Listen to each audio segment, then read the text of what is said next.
সুন্দরবনের বিজেপির সাকার ও হিঙ্গলগঞ্জের প্রার্থী রেখা পাত্র জয়লাভের পর বিজেপি কর্মী সমর্থকরা মাথা মণ্ডপ করলেন ও ন্যাড়া করলেন। সুন্দরবনের কালীতলা গ্রাম পঞ্চায়েতের পার ঘুমটে 250 নম্বর বুথের কর্মীরা আনন্দে ন্যাড়া হয়ে মায়ের পুজো দিলেন।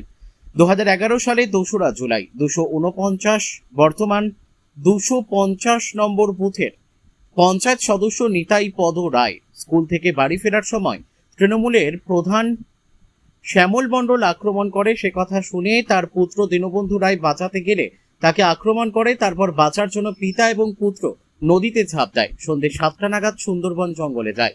তারপর রাত্রি 1টা নাগাদ জঙ্গল থেকে বাড়িতে ফিরে আসে। তখন সে মানসিকভাবে ভেঙে পড়ে এবং অসুস্থ হয়ে যায়। তার ফলস্বর নতুন বিজেপি সরকারের জন্য কালী পুজোর মানত করে মাথা মুন্ডন করে পুজো দেবেন। বারঘুমটি মিতালি সংঘের মাঠে উপস্থিত থাকার জন্য ভারতীয় জনতা পার্টির পক্ষ থেকে সর্বস্তরের কার্যকর্তাদের আহ্বান জানানো হচ্ছে।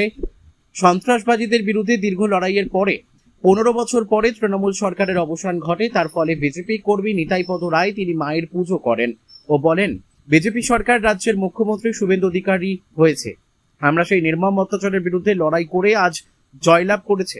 আগামী দিনেও আমরা ভারতীয় জনতা পার্টির পক্ষ থেকে সমস্ত কার্যকর্তাদের পাশে এসে থাকার আশ্বাস দেন তিনি আরো বলেন, রাজ্যের যে স্বৈরাচারী সরকার ছিল সেই সরকারের পতনের ফলে সাধারণ মানুষ যেভাবে ভীত সন্ত্রাসের পরি, এই জয়লাভের ফলে সাধারণ মানুষ উচ্ছ্বাসে ভাসছেন।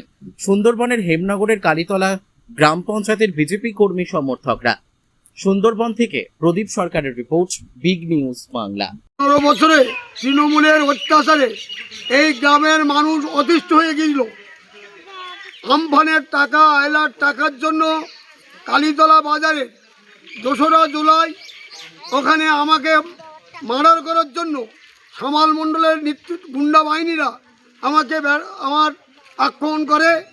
আমি নদীর সাঁতার দিয়ে আমার ছেলেকে নিয়ে কালীতলার আরও 3 জন, পরিমল মণ্ডল, গণেশ মণ্ডল এবং আরেকজন নিয়ে আমরা জঙ্গলে রাত 7টা থেকে 1টা পর্যন্ত বাঘের ভয়ে জঙ্গলের মধ্যে ছিলাম।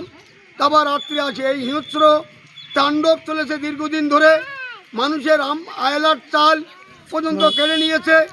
ঘরের টাকা এখান থেকে যাদের টাকা তাদের না দিয়ে তারা নেতারা ভাগ করে নিয়েছে।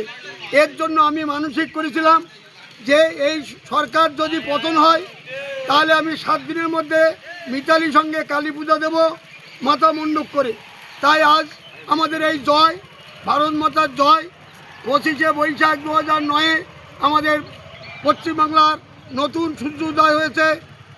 আমাদের ভারত বিজেপি সরকারের মন্ত্রিসভা গঠন হয়ে গেছে। এই জন্য আজ আমাদের এই মাথা মণ্ডপ করে আমার সাথে আছে অগণিত মানুষ।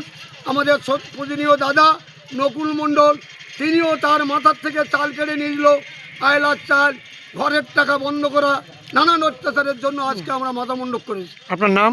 আমার নাম নিতাই পদ রায়। কত নম্বর বুথ এটা?